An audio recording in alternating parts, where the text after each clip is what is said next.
responsibility as a captain. Paano mo ina-embrace tong challenge?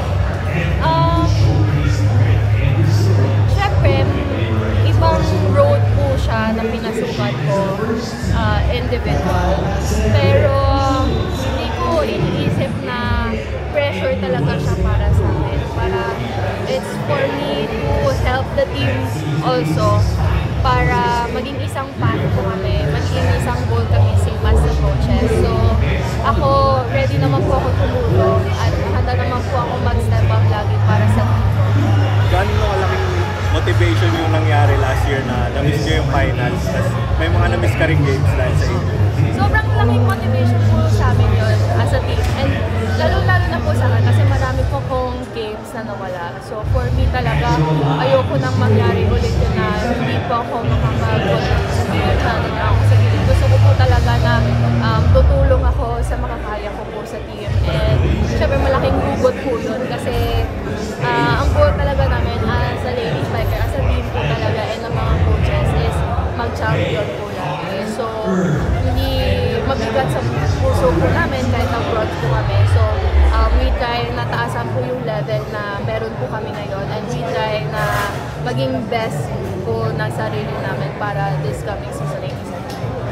Angel, of course, maraming seniors na umangat na sa pros. Pero siguro, ano yung mga biggest lessons na na-learn mo sa kanila nung kasama mo sila sa Lasal na dadalhin nyo ngayon as a team sa season 8? Biggest lesson po siguro na na-learn ko po sa kanila is that kahit ang dami namang pinagdaanan ng team, kahit anuman kabigat, is that andyan sila to guide us and andyan sila para i-motivate kami kahit sobrang bigat na pinagdaanan ng team. So I think yun yung nakuha kong lesson po sa kanila na kahit anumang pinagdadaanan, walang bibitaw sa atin, kundi mas mag-strong pa yung bond namin at mag-strong pa yung communication namin sa loob kahit ang dami na namin pinagdaanan, kahit parang ang dami nang hindi naniniwala sa amin, dapat bawat isa sa amin may tiwala pa rin.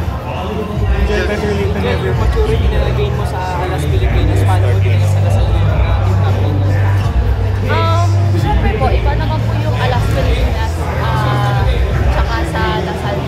So kung ano naman po yung natutunan ko po sa Alas, pinatry ko na i-adapt din po dun sa Lasal.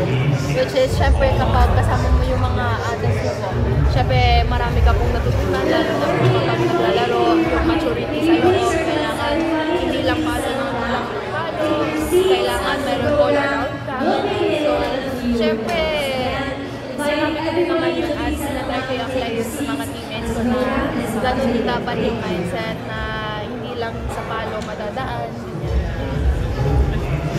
Mamaya na lang. Thank you.